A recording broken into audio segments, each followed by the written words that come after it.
Hello കൂട്ടുകാരെ, ചെമ്പനീർ പൂവിൻ്റെ പുതിയ വിശേഷങ്ങളിലേക്ക് എല്ലാവർക്കും സ്വാഗതം.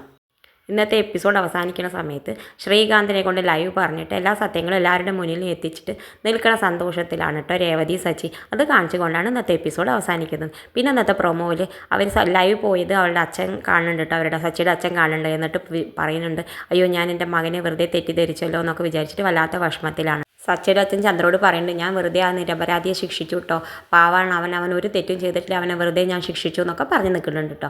പിന്നെ കാണിക്കുന്നത് സച്ചി, രേവതി, ശ്രീകാന്തും കൂടി പോലീസ് സ്റ്റേഷനിൽ പോയിട്ട് പറയുന്നുണ്ട്. ആ പോലീസുകാർ സച്ചിയോട് പറയുന്നുണ്ട്, ആ വീഡിയോ കണ്ടിട്ട് മാത്രം നിങ്ങളെ നേർക്ക് ആക്ഷൻ എടുക്കാൻ പാടില്ലായിരുന്നു, ഞാൻ ചെയ്തത് തെറ്റാണെന്നൊക്കെ പോലീസുകാരൻ പറയുന്നുണ്ട് കേട്ടോ.